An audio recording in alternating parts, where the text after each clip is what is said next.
어떻게 인사를 드려야 할지 첫 시작부터 이상하게 글이 막히는 것 같습니다. 저는 서울에 살고 있는 30대 중반의 여자로 얼마 전까지 결혼을 약속한 남자가 있었습니다. 제가 오늘 여러분들께 들려드릴 이야기는 그 남자와 그 가족에 대한 이야기입니다. 이런 일이 저에게 벌어지게 될 줄은 상상도 하지 못했다니까요. 같은 여자로서, 가족으로서, 또 누군가의 며느리와 딸로서 이런 이상한 상황에 놓이게 될 것이라는 걸 예상치 못했어요. 머나먼 남의 나라 이야기인 줄 알았던 제 막장보다 더 막장 같은 이야기를 한번 시작해 보겠습니다. 제가 이러한 결정을 내릴 수 있도록 저에게 용기를 주시고 도움을 주신 분께 감사 인사부터 먼저 드리고 싶네요. 정말 덕분에 사람 목숨 하나 구했다고 생각합니다. 그럼 어떤 이야기인지 혀를 내두르고도 남을 제 이야기를 한번 시작해 보도록 하겠습니다. 끝까지 잘 따라와 주세요. 저는 그렇게 욕심이 많은 사람은 아니었어요. 대부분의 사람들이 그렇겠지만 늘 중간만 하자. 튀지도 말고 뒤처지지도 말자는 마음으로 살아왔습니다. 지나가는 말로 눈에 띄지 않는 조용한 학생 일, 그런 엑스트라 혹은 조연 같은 삶을 살고 있었어요. 저는 단언컨대 지연을 욕심낸 적이 없었습니다. 그렇게 대학을 졸업하고 무난한 회사에 취직을 해서 살아오는 동안 저는 너무나도 만족스러웠어요. 제 삶이 제가 원하는 대로 잘 흘러가는 것 같았거든요. 부모님 댁에 같이 살면서 생활비를 보태야 한다는 걱정도 없이 지냈고, 차곡차곡 적금 모으고, 연금 저축 따로 하고, 보험도 넉넉하게 들고, 제 취미 생활에 아낌없이 돈 써가면서 워라밸이라고 하죠. 워크라이프 밸런스를 잘 맞춰면서 살아오고 있었습니다. 도대체 이런 삶을 포기하고 사람들이 왜 결혼 지옥으로 들어가서 허리띠를 졸라매고 내 집 마련의 꿈을 찾아 사는지 모르겠더라고요. 제 나이 32이 되었을 때 제 청약 통장에는 꽤 많은 돈이 쌓이게 되었어요. 어차피 결혼을 할 생각이 절절한 건 아니었지만 결혼을 하던 안 하던 언젠가 제 집 하나쯤은 있어야 하지 않겠어요? 그래서 모아둔 청약 통장이었는데 글쎄 경기도권에 괜찮은 청약권이 하나 나왔더라고요. 예, 너 청약 통장 있지 않니? 이번에 진짜 괜찮다고 하더라. 가지고만 있으면 뭐 할 거야? 믿져야 본다는데 신청이라도 한번 넣어보지 그래. 된다는 보장도 없잖아. 하긴 그것도 그래. 가지고만 있으면 무용지물이니까. 아이 설마 뭐 제가 당첨되는 그런 큰 행운이 찾아오겠어요?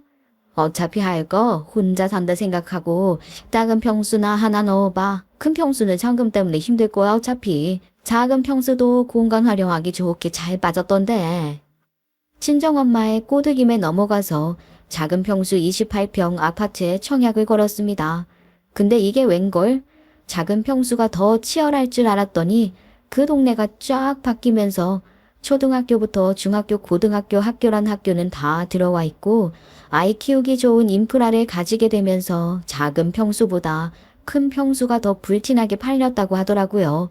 워낙 지역도 신도시라 깔끔하고 도로나 편의시설도 잘 들어와 있고 또 뭐 대형마트부터 시작해서 종합쇼핑몰까지 들어온다고 난리가 나면서 엄청나게 집값이 오를 거라고.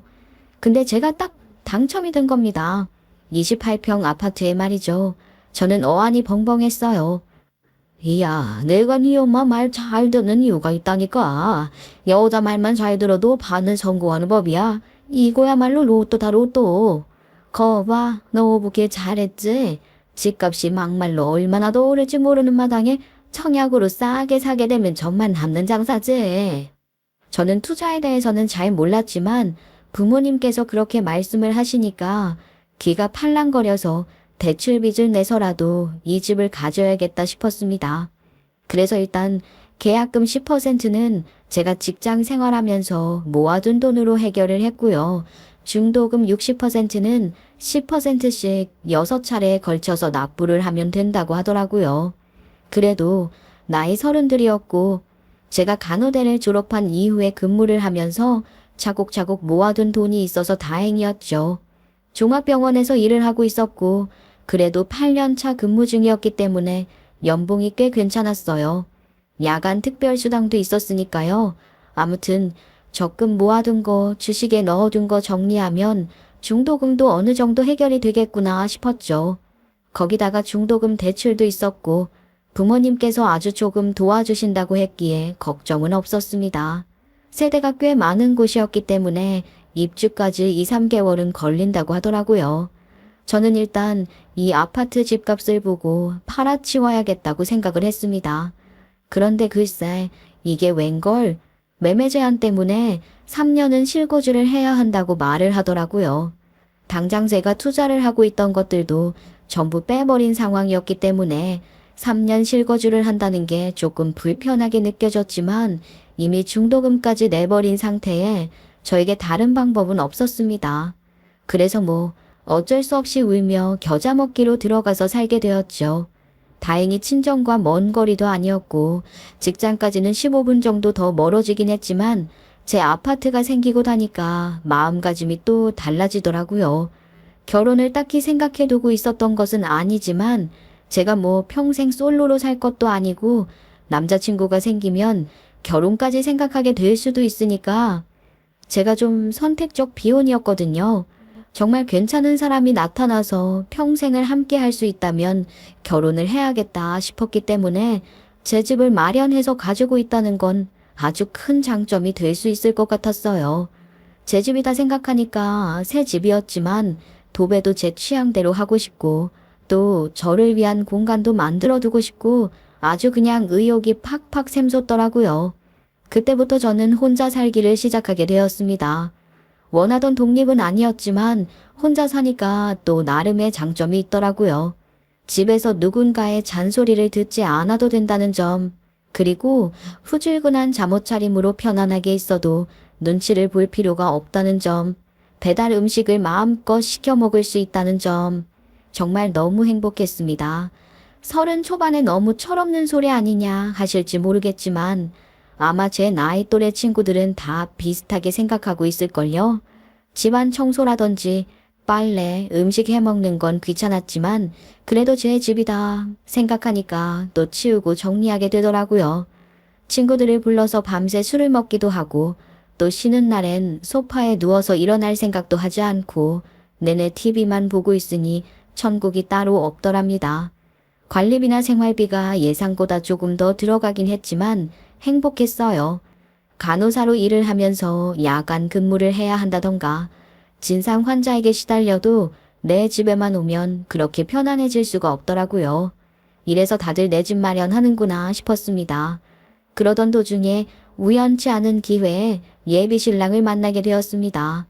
같이 간호사로 근무를 하던 친구의 소개로 만나게 되었는데 저도 어느 정도 여유가 생기고 나니까 남자친구 한번 만들어 볼까 싶어서 술자리에서 소개팅 한번 주선해줘라 하다가 정말로 소개팅을 받게 된 것이었죠. 초면이라 어색하긴 했지만 동갑이라서 그런 건지 금방 말도 터놓고 친하게 지내게 되었어요. 그렇게 저희는 서로에게 비슷한 점을 찾아내면서 공통분모를 만들어가기 시작했습니다. 예비 신랑은 헬스 트레이너로 일을 하고 있었기 때문에 저랑 통하는 게 많았어요. 둘 다 건강에 관심이 많았거든요. 물론 저도 혼자 살면서 배달 음식이랑 음주를 즐겨 하게 되어서 건강관리에 힘을 쓰지 못하고 있었는데 예비 신랑을 만나면서 다시 한번 건강관리에 집중을 하게 되었죠. 야식을 끊고 예비 신랑의 헬스장에서 같이 운동도 하고 영양제도 나눠 먹으면서 그렇게 서로를 챙겨주게 되었습니다.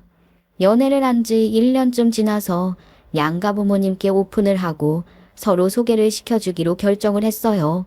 저희가 아무래도 나이가 30 중반으로 넘어가게 되다 보니까 주변에서 결혼 언제 하냐고 물어보기도 하고 또 주변에서 하나둘 시집 장가를 가니까 마음의 조바심이라는 게 생기더라고요. 예비 신랑이랑은 성격도 잘 맞아서 서로 싸울 일도 없었고 같이 살면 평생 서로를 챙겨주면서 알뜰살뜰하게 살 수 있을 거라 생각했어요. 한 가지 단점인 것은 예비 신랑이 헬스 트레이너라서 벌어오는 돈이 들쑥날쑥하다는 것이었습니다. 다른 헬스장도 똑같은지는 모르겠는데 예비 신랑이 근무하는 헬스장은 PT 손님들이 결제를 해야지만 인센티브가 떨어지는 곳이라서 회원이 등록을 하지 않으면 벌이가 정말 몇십만 원도 안 될 때도 있었어요. 그래도 제가 고정적으로, 안정적으로 돈을 벌어오기 때문에 괜찮을 것이라고 생각을 했습니다. 주변에서는 헬스 트레이너에 대한 인식이 별로인 건지 굳이 꼭 그런 사람이랑 결혼을 해야 하냐고 물어보는 경우도 있었는데 그래도 저는 사랑으로 다 감싸줄 수 있다고 생각을 했어요. 그래서 주변의 만류에도 불구하고 양가 인사를 드리러 가기로 결정을 내렸습니다. 양계 인사를 드리러 간 것은 정말 잘한 선택이었다고 생각을 했어요. 예비 시댁에서도 따뜻하게 저를 맞이해 주셨거든요. 아무리 손님으로 오긴 했지만 며느리가 될 사람인데 제가 눈치가 보여서 집안일을 좀 돕겠다고 말씀을 드렸어요. 어머님, 저한테 물 시키실 일 없으세요? 식사 차리는 거 제가 좀 도울게요. 아니면 식사 후에 설거지라도 제가 할까요? 아유, 무슨 소리를 하는 거야. 괜찮아. 손님에게 절대로 그런 걸 시킬 수야 없지. 아이, 그래도 제가 지금은 손님이지만 곧 가족이 될 사이인데 편안하게 시켜주세요. 가만히 있자니 몸이 근질거려서 그래요. 절대로 우리 집에서 뭐 할 생각하지 말어. 나중에 시집을 와서도 내 살림에 손댈 생각하지 말았으면 좋겠다. 만약에 우리가 신혼집에 놀러 가게 되면 그때나 대접받고 싶어. 알겠지? 그렇게 말을 하시는데 친구들의 시댁과는 다르게 우리 시어머니는 상당히 깨어있는 분이시구나 하는 생각을 하게 되었죠. 예비 시부 또한 저에게 평생 손님 대접해 줄 테니까 우리 아들이랑 사이좋게만 지내라고 말씀을 해주시는데 얼마나 기뻤는지 모르겠어요. 시집살이 어떻게든 한 번이라도 더 시키려고 난리를 치는 시댁이 태반이라고 하는데 저는 무슨 복이 있어서 이런 시댁을 만나나 싶었거든요. 그런데 있죠. 저에게 아주 소름이 돋는 일이 발생하게 되었습니다. 예비 신랑이 글쎄 저랑 같이 서로의 집에 찾아가서 식사를 하는 사진을 SNS에 올렸나 봐요. 태그라는 기능을 통해서 제 SNS 아이디까지 본인 것에다가 올려두었는데 어느 날 SNS 알림이 띵동하고 울리더라고요.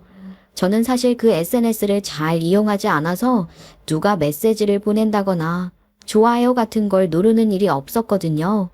궁금해서 들어가 보니까 사람들이 축하한다고 예비 신랑 SNS에 댓글을 달았는데 제가 같이 태그가 되어 있어서 저에게도 알림이 온 것 같았어요.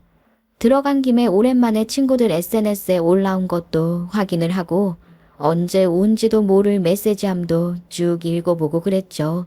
그때까지만 해도 별 생각이 없긴 했었습니다. 아무튼 서로 양계 한 번씩 인사를 드리고 나니까 결혼은 언제 하냐고 엄청나게 독촉이 들어오기 시작하더라고요. 그래서 언제 결혼식으로 올리신 거기요? 너희도 이제 나이가 있으니 더 늦어지면 안 될 거다. 임신도 해야 하지 않겠니? 이는 아유 애들이 알아서 잘하겠죠. 예, 결혼하고 나면 천국이 따로 없을 거다. 내가 장담하마 평생 잘해줄 테니까 하루빨리 날 잡고 결혼했으면 좋겠구나. 예비시댁에서 마치 당장 내일이라도 나를 잡을 것처럼 이야기를 하는데 조금 부담스럽긴 했지만 그래도 사랑하는 사람이니까 결혼까지 마음을 먹었으니 양가의 인사를 드리러 갔을 거 아니겠어요. 그래서 상의 끝에 결혼을 하기로 날을 잡고 상견례를 진행하게 되었습니다. 근데 그때쯤 알게 된 사실인데 우리 예비 신랑이 글쎄 SNS 중독자 같더라고요. 저는 사실 SNS에 큰 흥미를 느끼지 못하는 사람이었거든요. 남들에게 보이는 모습만 꾸며서 올리는 거라 생각을 하고 있었거든요. 그런데 예비 신랑은 매일같이 SNS에 글이나 사진을 올리고 좋아요나 댓글을 받는 것에 목숨을 거는 것 같았어요. 오죽하면 저랑 상견례를 한다고 장소랑 시간 날짜까지 SNS에 올려둔 거 있죠. 아니 자기야 굳이 이런 사실까지 올려둬야 해? 그냥 결혼 준비 중이다 정도면 몰라도 상견례를 언제 하는지 시간 장소까지 올려두는 건 좀 아니지 않아? 내가 사람들에게 관심 받는 걸 좋아해서 그래. 그리고 헬스 트레이너를 하려면 회원 유치가 중요해서 이렇게 SNS를 통해서 고객 관리도 하고 그래야 해. 자기가 SNS를 안 하니까 이게 얼마나 홍보가 되는지 잘 몰라서 그래. 그런가? 그래도 너무 과하다는 생각이 들긴 하는데 아무튼 알겠어. 다음부터는 나랑 뭐 같이 하는 걸 올릴 땐 상의 좀 해줬으면 좋겠어. 아무튼 상견례 날이 되고 상견례를 하는 장소에 갔는데 제가 우리 부모님보다 일찍 도착한 거예요. 토요일이라서 같이 움직이려고 했는데 제가 오전에 근무가 있었거든요. 그래서 병원으로 부모님이 데리러 오시기로 했는데 환자 한 분에게 급하게 문제가 생겨서 퇴근이 늦어지게 된 거예요. 부모님께 제가 더 늦을 것 같다고 먼저 출발하시라고 양해 좀 부탁드린다고 말을 해놨는데 차가 하나도 안 막혀서 제가 훨씬 먼저 도착을 하게 된 것이었어요. 예약을 한 룸에 미리 들어가서 자리에 앉았을까 하면서 주차장 가로질러서 들어가는데 건물 뒤편에서 조금 큰 소리가 나더라고요. 원래 싸움 구경이 제일 재밌는 거 아니겠어요? 슬쩍 뭔가 하고 봤더니 예비 시모가 웬 여자랑 이야기를 하고 있는 게 아니겠어요? 끽해봐야 저보다 좀 더 나이가 많은 것 같은 여자랑 말이에요. 예비 시모가 아주 인상을 팍팍 쓰면서 그 여자 팔을 잡고 질질 끌고 나가더라니까요. 뭔 일인가 싶었지만 일단 아는 척하지 말아야겠다 싶어서 상견례 자리에 혼자 올라왔습니다. 근데 속으로는 좀 궁금하더라고요. 혹시 예비 신랑이 전에 만나던 여잔가 하는 의심도 들었고요. 결국 속으로만 그렇게 생각하고 있다가 시댁 식구들, 우리 부모님 다 오고 나서야 다들 인사하고 밥 먹으면서 결혼 준비 어떻게 할 거냐, 뭐 이런 이야기 나오게 되었어요. 저랑 예비 신랑이 평소에 하고 싶었던 결혼식 분위기가 있어서 그런 거 이야기 나누면서 결혼식은 10월에 하는 게 어떻겠냐 이런 이야기를 나누다가 신혼집은 어떻게 할 거냐고 물어보시더라고요. 예비 신랑은 이미 제가 혼자 살고 있는 집이 제 명의로 된 집인 걸 알고 있었거든요. 당연히 시부모님도 아실 거라 생각했는데 예비 시모가 물어보길래 솔직하게 대꾸를 했죠. 제가 지금 살고 있는 집에서 충분히 생활을 할 수 있을 것 같아요. 28평이라서 조금 작게 느껴질 수도 있지만 둘이 살기에는 딱 적당한 구조에 적당한 크기 같더라고요. 아이가 생기면 이사를 해야 할지도 모르겠지만요. 그러니 예비 시모가 마치 까먹고 있었다는 듯이 되게 부자연스럽게 박수를 짝 치시는 게 아니겠어요? 뭔가 싶었죠. 아, 맞다. 우리 예비 며느리가 살고 있는 그 집이 청약 당첨된 집이라고 그랬지? 아이고, 든든하시겠어요. 똑부러지는 우리 며느리가 청약 당첨되어서 집도 자기 명의로 가지고 있으니까요. 아무래도 내 집 마련하는 게 어려운데 그런 거 해내는 거 보면 뿌듯하기는 하죠. 신혼집은 걱정 없지요. 명의를 가지고 있으니 다행이죠. 집이 있다는 게 얼마나 든든한 일입니까? 아이, 그런데 요즘은 뭐 부부가 명의 문제로 곤란한 일이 생긴다던가 그런 건 없나요? 예? 부부 사이에 명의 문제로 곤란할 일이 생길 게 뭐가 있겠나요? 갑자기 그런 이야기는 왜 하시는가 싶었죠. 저희 부모님께서도 뭔가 싸한 걸 느끼신 건지 괜히 헛기침을 하셨어요. 글쎄요. 그런 건 생각해 본 적이 없어서요. 제가 청약으로 당첨이 된 집이다 보니까 실거주를 해야 해서 당장 명의를 변경하는 것도 안 되거든요. 전매제 아닌지 문제에 그런 게 걸려있다고 하더라고요. 그렇게 말을 하니까 시모가 약간 실망한 눈치를 하더라고요. 저는 별 대수롭지 않게 생각했죠. 그때 제가 시모의 욕심을 딱 알아봤어야 했는데 뭔가 분위기가 한번 착 가라앉아 버리니까 쉽게 회복이 안 되더라고요. 보다 못해서 예비시부가 예비시모한테 한 소리 하셨죠. 당신은 갑자기 집 명의의 이야기를 왜 꺼내서 사람 분탕하게 만들고 그래. 이렇게 좋은 자리에서 그런 이야기는 꺼내지 맙시다. 예민한 문제잖소. 그렇게 한번 꼬집고 넘어가니까 다시 다른 주제로 이야기를 꽃 피우게 되었죠. 근데 제가 아무리 생각을 해도 아까 주차장에서 있었던 일이 조금 마음에 걸리는 거예요. 정말 예비 신랑의 전 여자친구가 깽판이라도 놓으려고 왔던 건 아닌가 싶어서 말이죠. 거기다가 예비 시모가 예민한 진명의 문제도 꺼냈겠다. 제가 굳이 말을 아낄 필요가 있나 싶어서 예비 시모한테 말을 했지요. 어머님, 제가 아까 주차장에서 살짝 봤는데 다툼이 있으셨던 것 같은데 그 싸운 여자분은 누구예요? 제가 이런 거 물어봐도 괜찮으시죠? 뭐나 그걸 봤니? 아니 그러니까 그게 누구냐면 그러면서 은근히 누나를 굴리면서 예비 시부를 바라보는데 누구라고 속 시원하게 말을 못 하시는 거예요. 그러니까 더더욱 수상하게 느껴지지 않겠어요. 그냥 모르는 사람인데 시비 걸렸다 했으면 아, 그렇구나 하고 넘어갔을 텐데 아예 너무 당황해하면서 말을 못하니까 꼭 누군지 듣고 싶다는 마음을 먹게 되었죠. 그러니까 예비시부랑 예비신랑이 아무것도 모른다는 표정을 지으시더라고요. 싸워? 아니, 주차장에서 누구랑 싸울 일이 있었어? 뭐 시비라도 올린 거야? 아니, 그게... 아휴, 내가 참 이걸 어떻게 말을 해야 했지? 민소가 왔었어요, 여보. 어찌 알고 찾아왔더라고요. 뭐라고? 민소가 왔었다고? 아, 그럼 우리 민소는 어디 갔어? 할자는 막 여기 데리고 올라왔어야지. 그냥 찾아와서는 늑왕만 지르다가 갔는데 어떻게 해요? 나중에 다시 이야기해요. 민서요? 어머니, 민서가 누군데요? 그게, 자기야, 사실, 우리 누나야. 저는 깜짝 놀랐죠. 여태까지 예비 신랑이 외동아들인 줄 알았는데, 갑자기 누나 이야기를 꺼내니까 놀랄 수밖에 없지 않겠어요. 한 번도 들어본 적 없는 누나였거든요. 금시초문. 누나? 아니, 자기 외동아들 아니었어? 인사드리러 갔을 때도 전혀 못 느꼈는데, 아니, 이런 걸 왜 말씀 안 하셨어요? 복잡한 가정사가 있어서 말씀을 미리 못 드렸습니다. 죄송합니다. 사실은 사정이 좀 있었어요. 이게 뭔 일인가 싶더라고요.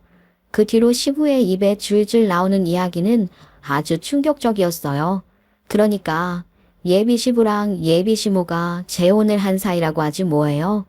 예비시부는 사별을 했고 예비시모는 이혼을 한 뒤에 각자 아이를 데리고 재혼을 했다는 거예요.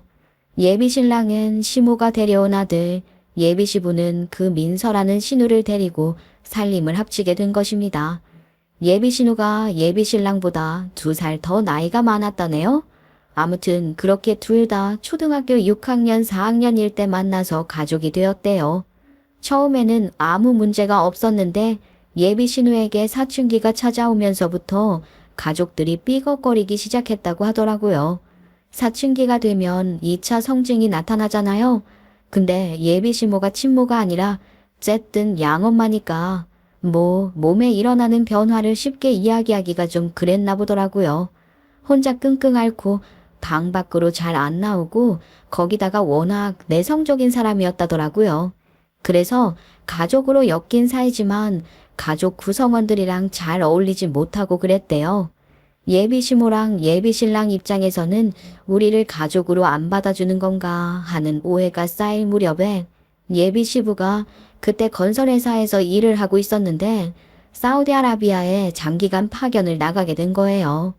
가족들을 다 같이 데리고 갈까도 싶었는데 그 나라 말도 모르고 뭔가 배우기도 힘들 것 같고 그래서 가족들은 한국에 두고 예비시부만 떠나게 된 것이었지요. 3년을 있다가 돌아오니까 딸이 완전 다른 사람이 되어 있더래요. 눈도 안 마주치고 불러도 대답 없이 무시하고 학교 갔다 오면 방 밖으로 나오지도 않고 밥도 안 먹고 말이에요. 예비시부가 처음에는 걱정이 되었는데 나중에는 화가 나서 왜 이렇게 네 멋대로 사냐고 난리를 친 거죠. 그렇게 예비신우 나이가 고2가 되었을 때 예비시부는 다시 한번 사우디에 나가게 되었고 그때 가족들을 다 끌고 가겠다고 결심했으나 2, 3년 갔다 오면 수능인데 어떻게 할 거냐고 한국에 남겠다고 예비시모랑 예비신랑이랑 다 그랬나 봐요. 그래서 시부 혼자 또 2년을 더 가게 된 거지요. 그리고 한국에 돌아오게 되었을 때 예비신우가 집을 나가고 없더라는 거예요. 그래서 예비시부가 수소문을 해서 찾았는데 예비신우가 글쎄 찾아오지 말랬다는 게 아니겠어요? 그러면 그 민소라는 예비 신우분께서 집을 나가셨고 연락이 끊어졌다는 이야기예요? 근데 오늘 나타난 거고요? 아휴, 자꾸 한숨을 쉬어서 죄송합니다, 사돈. 글쎄 저도 참 속이 상해요. 민서가 글쎄 우리를 가족으로 못 받아주겠다고 그렇게 집을 나가서는 연락 다 끊고 살다가 집 필요할 때만 연락하고 찾아와서는 돈을 내놔라 그러지 뭐예요. 오늘도 상견례 자리 조용하게 끝내고 싶으면 돈 내놓으라고 하더라고요. 민서가 그랬단 말이야? 거기 집에는 언제 정신을 차리려고 그렇게 사는 건지. 아니, 내 자식이지만 정말 미쳐버리겠어. 매번 제가 만만하다고 생각을 하는지 저를 찾아와서 그렇게 돈 내놔라는데 스트레스 받아서 사는 게 힘들었어요. 저도 그 아이의 자학태에 열이 받아서 안 찾아내고 안 보고 삽니다. 그렇게 못난 딸이 있는데 영 끊고 산다고 말하기도 좀 그렇고 해서 본의 아니게 숨기게 되었네요. 참 죄송합니다.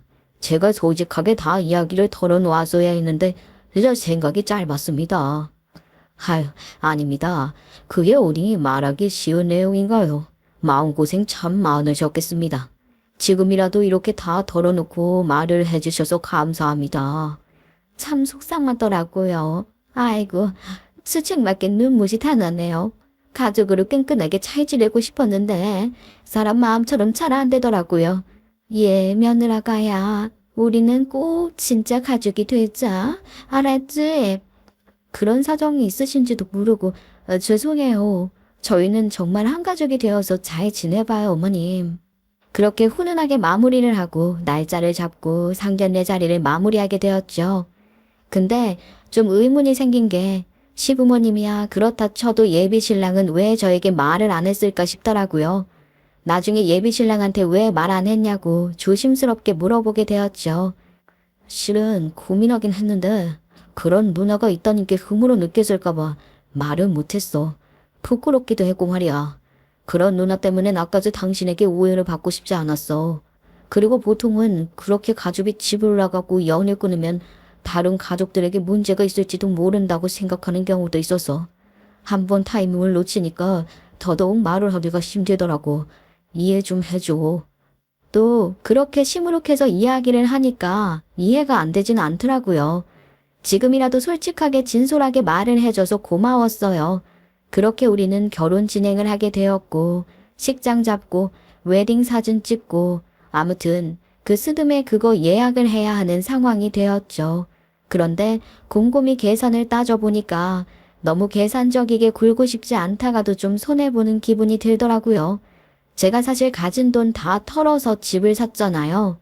부족한 금액은 대출받은 것도 있고 갚아야 하니까 진짜 모아둔 돈이 거의 제로였거든요. 부모님께 손 벌려서 결혼식 준비를 해야 하는데 부모님께서도 제가 집을 사는데 돈을 보태주셨으니 부탁을 드리는 게 죄송스럽게 느껴지더라고요. 한참 계산이 두들겨 보면서 고민을 하다가 제가 예비 신랑한테 말을 결국 꺼내게 되었어요. 너무 계산적이라고 생각하진 않았으면 좋겠어. 근데 현실은 확실하게 따져봐야 하지 않겠어? 내가 집도 해야 했고 말이야. 혼수라고 할 만한 것들도 대충 우리 집에 다 있잖아. 새로 살 게 별로 없다고. 내가 이사 들어오면서 새 가전으로 샀으니까 끽해봐야 2, 3년 된 신식이니 침대 정도 바꾸는 거 말고는 혼수도 필요 없지 않겠어? 아니면 당신 짐 정리할 때 필요한 서랍장 같은 거 말고는 준비할 게 없잖아. 그거야 그렇지. 역시 똑 부러지는 우리 와이프 덕분에 아주 편안하게 준비할 거 별로 없이 결혼할 수 있어서 좋다. 그게 전부가 아니라 내가 그만큼 준비를 다 해놨는데 결혼식 비용까지 반반으로 부담하는 건 아닌 것 같아서. 사실 나도 집 사느라 대출받은 것도 있고 부모님께서 도와주신 것도 있는데 결혼식 비용까지 보태달라고 할 수 없잖아. 그러니까 식비용은 당신이 부담하는 거 어때?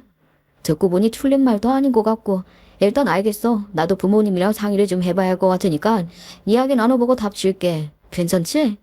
저는 나름 합리적이라고 생각했어요. 맞는 말이지 않나요? 근데 예비 시모에게서 그날 이후에 연락이 딱 오더라고요. 전화 받자마자 인사도 없이 결혼식 준비하는 문제로 할 이야기가 있다고 하시는데 딱 봐도 비용 문제 이야기하겠구나 싶더라고요. 그래서 약속 잡고 만났죠. 그런데 예비 시모가 저를 보자마자 찬물 한 컵을 벌컥벌컥 들이키더니 숨 고르고 따발총처럼 와다다 쏘아붙이시는 게 아니겠어요? 내가 우리 아들한테 얘기 전에 듣고 얼마나 황당했는지 말이야. 아니, 결혼식 비용을 우리 쪽에서 전부 다 지불했으면 좋겠다고 얘기했다면서? 결혼에 뭐 우리 아들 혼자서 하는 것도 아니고 네 의견도 철저하게 반영이 된 결혼식인데 왜 우리 아들이 돈을 다 내야 하니? 따지고 보면 좀 그렇잖아요. 집도 제가 다 해오는 거고 혼술할 것도 딱히 제로 살 거 없이 신식이라서요. 제가 해오는 게 있으니까 식비용만큼은 남편이 부담해도 되지 않을까요? 그렇게 계산적으로 따지고 뛰면 안 되지. 그리고 애초에 그 집이 네가 살던 집이고 물건들도 네가 쓰던 거니까 다 네 것이지 않겠니? 네 물건은 네가 쓰는 건데 결혼식 비용을 우리 보고 지불하라고 하는 건 좀 아닌 것 같아서 말이다. 하지만 그렇게 따지면 그 애는 집 사는데 돈 한 푼 안 보내고 혼수도 안 사오고 제가 물건을 같이 쓰면서 같은 집에서 살 수 있는 건데요. 아이고 기가 막혀. 원래 결혼이라는 건 말이다. 그렇게 길고 짧은 걸 대보고 하는 게 아니라고. 그리고 결혼식 비용은 말이다. 사라지는 돈이지만 집이나 혼수는 남아있는 돈 아니겠니? 그거부터가 애초에 계산이 다른 걸. 그렇게 하죠. 제가 제 돈으로 준비하고 다 쏟아부은 거니까 그건 사실 제외하고 봐야 하는 게 맞지 않을까요? 내 말이 그 말이다. 그 재산은 어차피 네 것이니까 제외를 한다고 보면 너도 결혼식 비용을 반반 딱 나눠서 내야 한다는 사실을 잘 이해할 수 있겠지. 그럼 이 문제는 끝난 거다. 그럼 저 그이에게 월세를 받으면 되나요? 제가 해온 집이니까 같이 살아가려면 집세를 받아야 하지 않겠어요? 전기도 수도도 같이 쓸 텐데 딱딱 나눠야 하나? 뭐라고? 아니, 너 지금 그렇게 계산적으로 꾸는 거니? 아니 이렇게까지 대바라진 애였어? 그 집 명의를 네가 들고 있잖니? 네 명의로 된 집이잖니? 맞죠. 제가 제 청약통장 당첨되어서 산 집이니까요. 그런데요. 그게 무슨 문제라고 자꾸 명의 타령을 하시는 거예요. 어머님이 하시는 말씀이 요점이 이해가 안 되어서요. 제가 해온 집 있고 돈 한 푼 안 보태고 같이 사는 거니까 결혼식 비용만큼은 그이 보고 다 냈으면 좋겠다고 말을 한 건데 그게 큰 잘못인가요? 저 그 집 사느라 적금에 투자 비용 다 털었고요. 대출까지 있어서 돈 계속 갚아나가고 있는 실정이에요. 그래, 나는 그게 아주 마음에 안 든다. 대출 비용 갚아야 한다는 거 말이다. 그만큼 생활비가 줄어들 테고 그 대출비 갚는 것에 우리 아들이 벌어오는 돈도 포함이 되지 않겠니? 그럼 우리 아들도 그 집에 대한 치분이 생기는 건데 그 집을 왜 네 명의로 들고 있냐 이 말이야. 제 청약통장으로 당첨되어서 제가 산 집이니까요. 아니 어머님, 부부 사이에 도대체 명의가 무슨 문제라고 그러세요?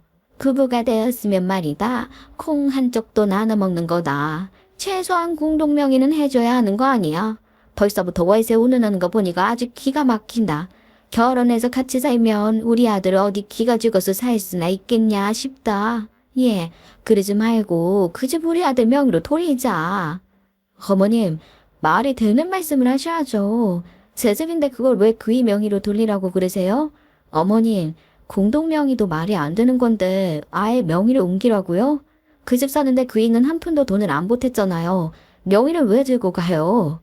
예, 네 집 부부잖니. 네가 그 집으로 유세라도 떨면 내가 마음이 아파서 어떻게 하겠니? 우리 아들 장가 갔으면 잘 먹고 잘 살아야 하는데 우리 아들 말이야. 헬스 트레이너로 나름 유명하다는 건 너도 알지? 버는 돈도 꽤 된다고. 그러면 뭐예요? 회원이 연장하거나 신규 등록해야지만 돈이 나온다고 하던데요. 영업 못하면 돈 한 푼도 못 버는 거잖아요. 어머머, 아주 악담을 퍼붓는구나. 그런 일이 흔하진 않지. 우리 아들이 얼마나 잘 번다고. 회원만 신규로 등록하면 네가 버는 돈 이상으로 벌어올 수 있다고. 그럼 우리 아들의 생활비도 더 보태게 될 거고 그 집에 대한 지분도 생기지 않겠니? 그거야 아직 일어나지 않는 일이잖아요. 어머님, 그리고 그 집 명의 지금 못 옮겨요. 전매제한 걸려 있다니까요. 그거야 3년이면 끝나는 거 아니니. 얕은 수로 우리를 속여먹을 생각하지 말고 결혼식 비용은 우리가 다 낼 테니 명의를 우리 아들 이름으로 바꿔놓아라. 어머님, 그거야말로 억지를 부리시는 거죠. 그 집이 어떤 집인데 명의를 바꾸라고 하세요. 그건 안 됩니다. 차라리 결혼식 비용을 반반 내고 월세 받도록 할게요. 뭐라고? 어머머, 아니 그러면 네 말은 결국에 한 푼도 손해를 안 보겠다고 하는 거나 다름없지 않니? 우리 아들이 집해왔으면 네가 월세 내고 살았을 것 같아? 그러니까 저도 양보해서 결혼식 비용을 그이가 다 내는 걸로 퉁치려고 했던 거잖아요. 저는 솔직히 스몰 웨딩하고 조촐하게 가족들끼리만 모여서 올리고 싶었어요. 근데 그이랑 어머님이 무조건 사람들 많이 불러야 하고 성대하게 해야 한다면서 호텔에서 해야 한다고 박박 우기셨잖아요. 하나뿐인 아들이 장가를 가는데 그 정도는 해야 하지 않겠니? 아유, 내 팔자야. 우리 아들 잘 키워놨더니 대우도 못 받고 수박만 받게 생겼네. 됐고, 나는 할 말 더 이상 없다. 명의 우리 아들 이름으로 바꾸는 걸로 알고 있겠다. 알겠니? 절대로 그것만큼 못 들어드려요. 세상에 잘 데가 어디 있고 안 되는 게 어디 있어. 너 제대로 한번 시집살이를 당해봐야 정신을 차리겠니? 내가 얼마나 무서운 사람인지 네가 몰라서 그러는구나. 내가 한다면 하는 사람이야. 시집살이 신물나게 당하고 질질 짜면서 명의 바꾸겠다고 하지 말고 당장 바꿔. 네 시어머니가 말을 한데 토를 달고 있어. 갑자기 표정 싹 바꿔서 시집살이 운운하며 이야기를 하는데 얼탱이가 없더라니까요. 아니, 사람이 양심이 없어도 유분수지. 저한테 무슨 집이라도 맡겨놓은 줄 알았어요. 이거야말로 말도 안 되는 황당한 요구잖아요. 그 집이 어떤 집인데. 어머님, 이건 억제예요, 억제. 이후라도 타당하면 제가 고민해 보겠지만 고작 그이가 무시받을까봐 명의를 바꾸라니 이건 말이 안 되죠. 예, 명분이 왜 없니? 우리 아들이 말이다. 헬스 트레이너라서 프리랜서 자영업자로 올라가 있지 않겠니? 사업 관련 목적으로 아파트를 사용할 경우에 세금 공제 혜택도 받을 수 있어? 주거지 일부를 사업용으로 사용을 하면 그 부분에 대한 비용을 세금 공제받을 수 있다 이 말이야. 요즘 뭐 사업장 전기세도 지원해준다고 하던데 너는 그것도 모르니? 어머님, 그런 이유로 그의 명의로 돌리는 건 더더욱 아닌 것 같아요. 그 세금 공제가 얼마나 된다고요? 몇백 원 받으려고 명의 바꾸는 건 제 손해죠. 왜 자꾸 토를 달아? 내가 다 알아보고 온 건데 그냥 우리 아들 명의로 바꾸라니까. 안 그러면 너 아주 매 명절, 매 주말마다 시집살이 당할 줄 알아. 본때를 아주 그냥 제대로 보여주마. 그때 그 순간 정말 머리에 번개가 화광하고 치더라고요. 조상님이 큰 깨달음 한 방 주신 것처럼 말이에요. 제가 안 그래도 모종의 이유로 이 결혼에 대해 다시 한번 생각을 해봐야겠다고 생각을 했었는데 예비시모가 이렇게 나와주니까 이 결혼 더 이상은 안 되겠다 싶더라고요. 내가 차라리 파혼녀가 되고 말지 이혼녀가 되는 건 아닌 것 같다. 결론이 딱 내려지는 거 있죠. 그 자리에서 저는 보란 듯이 전화를 걸었습니다. 예비시모는 기가 막히다는 듯이 저를 쳐다보았지요. 신호음이 가다가 상대방이 받더라고요. 저는 시모의 눈을 똑바로 바라보면서 통화를 했어요. 네, 언니 말대로 이거 아닌 것 같아요. 저한테 집 명의를 요구하시는데 저 이 결혼 언니 말대로 그만둘래요. 그러니까 언니 제가 도울게요. 얘가 지금 누구 앞에서 버르장마리하게 통화를 하고 앉아있는 거야 지금. 너 나랑 나누는 대화보다 더 중요한 게 있단 말이니. 당연히 중요한 통화였죠. 혼자 듣기는 아까워서 스피커폰으로 돌렸습니다. 전화기 속에서 나오는 목소리는 바로 민서 예비신우였어요. 아줌마? 아직도 그런 식으로 사람 피를 말리면서 괴롭히는 치졸한 짓을 하고 있어?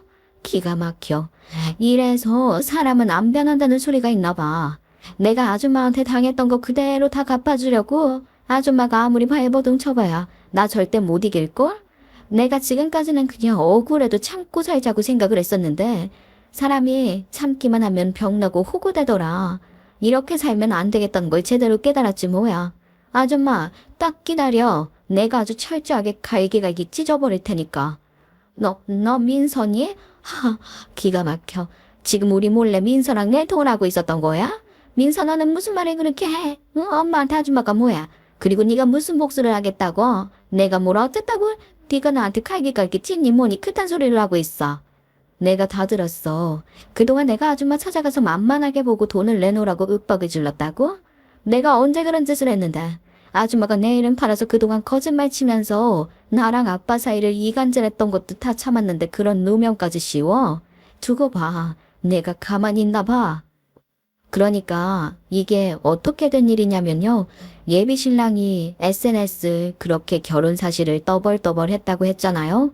저는 SNS를 잘 안 해서 몰랐는데 알람이 울리길래 가끔가다 한 번 정도 들어가서 메시지 온 것만 확인을 했었어요. 근데 생전 처음 보는 사람이 프로필도 없이 저에게 말을 걸었더라고요. 누군가 했더니 예비 신우라는 거예요. 상견례 이후에 연락이 왔기 때문에 누군지 딱 알 수 있었죠. 제가 상견례 자리에서 이야기를 들었었으니까요. 만약 그 사실을 몰랐다면 그냥 보이스피싱인가 하고 넘어갔을지도 모르겠지만 대꾸를 해야 한다는 직감이 딱 오더라고요. 제가 이런 이야기를 한다고 기분 나쁘게 생각하지 마시고 도움되라고 이야기를 하는 겁니다. 저는 민혁이 누나 되는 사람입니다. 그렇게 말을 하더니만 예비시모가 진짜 쌍년 중에 쌍년이라고 결혼 다시 생각해보라고 이야기를 해주더라고요. 처음에는 믿어지지가 않았죠. 그렇게 천사 같은 예비시모가 어떻게 쌍년 중에 쌍년이라는 말인지 이해가 안 갔거든요. 거기다가 상견례 자리에서 이미 예비신우에 대한 안 좋은 이야기를 들었기에 더 의심이 갔는데 대화를 하다 보니까 경악스럽더라고요. 민혁이도 마마보이에다가 지엄마 말이라면 꿈쩍도 못하는 놈이에요. 하지만 제가 본 민혁 씨는 마마보이랑은 거리가 먼 사람이었는데요. 그게 다 그런 척 하는 겁니다. 제가 그 여자랑 민혁이랑 살면서 얼마나 외롭고 처절하게 고립이 되었었는지 몰라요. 구박도 엄청나게 받았고요. 민혁이가 잘못을 저질러도 전부 제 잘못이 되었죠. 해초리도 엄청 맞았어요. 사랑의 매라는 핑계로 말이죠. 아버지께서 사우디에 갔을 때는 밥도 안 주고 방 밖으로 나오지도 못하겠어요. 오죽하면 제가 화장실도 몇 시간을 참았다가 눈치 보면서 몰래 갔었다니까요. 그 정도로 힘들게 살았어요. 예비신우의 말을 듣는데 정말 사람이 이렇게까지 못되게 굴어도 되는 건가 싶었어요. 꼭 필수품으로 필요한 여성용품도 안 사줘서 학교 보건실에서 빌리고 친구들한테 빌리고 그랬다는 거예요.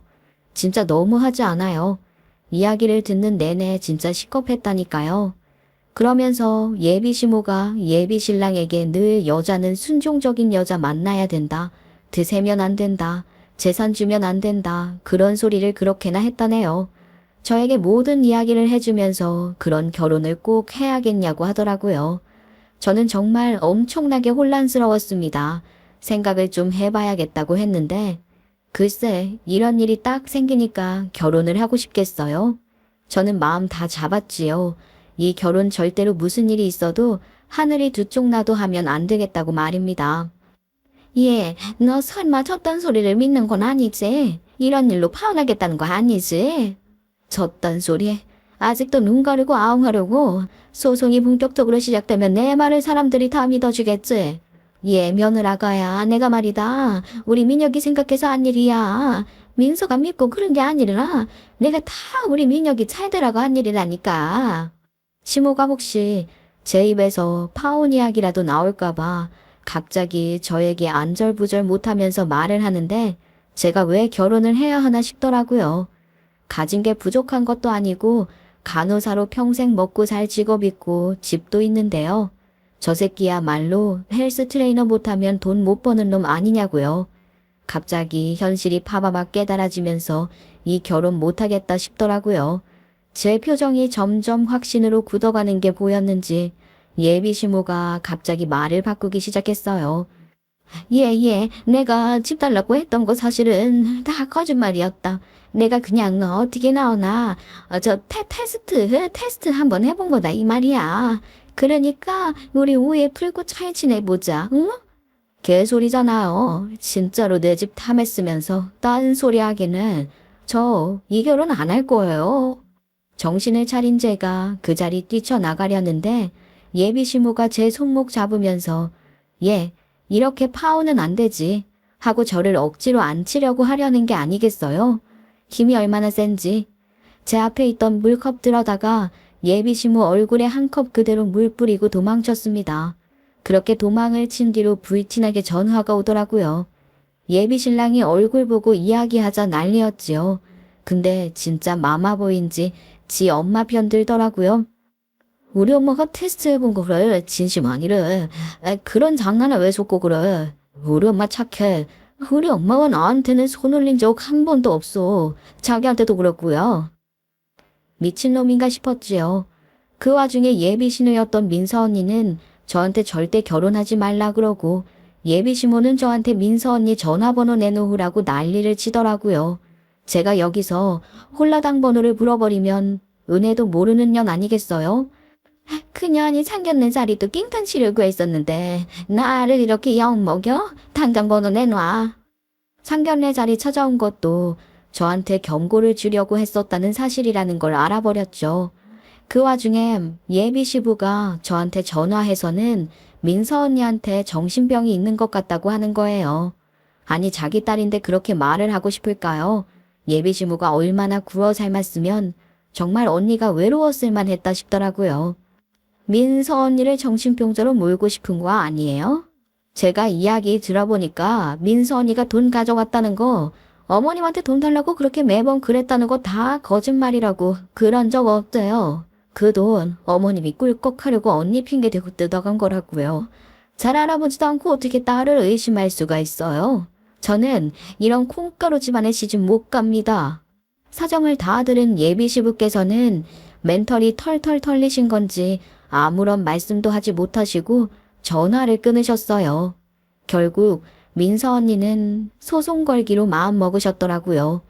자기 이름 빌려서 돈 편취한 것으로 시작해서 명예훼손에다가 구박당했던 증거까지 모조리 다 있더라고요. 고등학생 시절에 학교에 상담 기록했던 것도 있었고요. 학생 기록부에 그게 남아있다더라고요. 거기다가 집 나오기 전까지 병원에서 처방받고 진단서 끊고 했던 거 제가 간호사잖아요. 언니 동의의 기록 찾아서 떼어드렸습니다. 와, 진짜 제가 도움이 다 될 줄이야. 저야 뭐 언니 등에 업혀서 언니랑 같이 그 인간들 복수할 수 있어서 땡큐였습니다. 그래서 결국 오자 대면까지 했다니까요.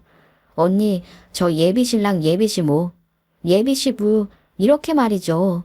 언니가 그 자리에서 소송장 내밀면서 법대로 하겠다고 했고 예비시부는 뭐가 진실이냐고 난리 나고 더 이상 궁지에 몰려 갈 곳이 없는 예비시모가 다 털어버리고 말았어요. 아니, 저 당신이 하도 민서만 챙기니까 내가 질투가 나서 그랬어. 우리 아들은 남자랍시고 강하게 구애한다고 그러고 민서 잘만 챙기니까 내가 오죽하면 그랬겠냐고요. 그걸 지금 변명이라고 해? 아이 사람아, 도대체 몇십 년을 날 속아 먹은 거야. 내가 정말 서러워서 그 집에서 살고 싶지 않았다고. 차별도 너무 치사하잖아. 어떻게 중고등학생밖에 안 된 나한테 그런 짓을 할 수 있냐고. 아니, 누나 말만 들으면 어떻게 해요? 엄마 말도 들어봐야지. 정말 차별받은 사람만 기억하는 더러운 세상이구나 싶었어요. 언니만 불쌍한 거 아니겠어요? 예비시부는 분에 이기지 못하고 예비시모의 뺨을 세차게 때려버렸습니다. 감히 내 아이를 내쫓아 니년이 본 없이 아이 키우는 꼴이 불쌍해서 결혼까지 해서 내가 같이 살아줬더니 같이 산 이유가 뭐야? 내 딸을 친딸처럼 키워주겠다고 사랑만 주겠다고 약속해서 받아준 건데 나한테 돈만 빼먹고 지금? 아버, 엄마를 때리면 어떻게 해요? 미쳤어요? 네 친구 누군데 나한테 소리를 질러 이 새끼야. 꼴도 보기 싫어 너도. 당장 내 집에서 나가. 그럼에도 불구하고 민서 언니는 그런 예비 시부한테도 똑같은 사람이라고 하긴 하더라고요. 민서 언니가 뭐 어릴 때 예비 시부한테 고민 한번 안 털어놨겠어요? 자기 힘들 때 바쁘다는 핑계로 몰라줬으니까 그랬겠지요. 아무튼 예비 시댁 식구들 서로 갈라서네 뭐네 난리가 났고 민서 언니는 예비 시모를 고소했습니다. 제가 어떻게든 증거 모아주려고 열심히 도와줬다고요. 결국 오래 지난 일이지만 법적으로 처벌을 받게 되었고 예비 시부는 이혼하고 예비 신우한테 가서 빌고 있다고 하더라고요. 마음 몰라줘서 미안했다고요. 하지만 언니는 받아준 것 같진 않았어요. 그 이후에 예비 신랑이 어떻게 되었는지 궁금하시죠? 걔는 뭐 완전 대박 사건이 하나 터졌어요. 걔가 헬스 트레이너였잖아요. 글쎄 그딴 놈인지 저는 몰랐죠. 회원들한테 PT 비용 등쳐먹은 것이 발각됐다고 하더라고요. 이걸 어떻게 알았냐고요. 글쎄 모든 정보는 인터넷에 돌고 도는 법 아니겠어요. 제가 그 인간 뭐 하는지 궁금해서 SNS 염탐이라는 걸 해봤더니 댓글에 장난하나니게 욕을 먹더라고요. 자세도 제대로 못 잡아주는 무늬만 헬스 트레이너라면서 돈 환불해달라. 너한테 PT 받고 허리 나갔다. 아주 난리가 아닌 거 있죠. 예쁜 여자 회원은 가격 깎아주고 남자 회원이랑 아줌마 회원들한테는 뻥튀기로 받아 처먹은 것까지 전부 걸린 겁니다. 거기다가 SNS 중독자답게 SNS로 식약처 인증도 안 된 물건들 팔다가 고소당했다고 하더라고요. 댓글에 너는 사업자 등록증은 있냐? 현금 영수증은 왜 안 해주냐? 온갖 욕설이 난무하는데 바로 나락갔습니다. 그쪽 집안 인간들이랑 연락은 안 하고 사는데 예비 신우 덕분에 제 인생 구한 거나 마찬가지라서 선물로 성의는 표현했어요. 비싼 건 아니고 한우 선물 세트랑 명품 화장품으로 말이죠. 기꺼이 받겠다고 하시더라고요. 사실 감사한 마음을 표현하기엔 그걸론 부족하지만요. 남자 새끼들, 이제는 안 만나고 혼자 살아보려고요. 집도 있겠다. 평생 직장 다니겠다. 제가 뭐가 아쉬워서 결혼이라는 제도에 목을 매달아야 하는지 모르겠어요. 이래서 사람은 경험이 중요하다고 하나 봐요. 제 이야기 통쾌하게 잘 들어주셨다면 좋겠습니다. 오늘도 좋은 하루 보내세요.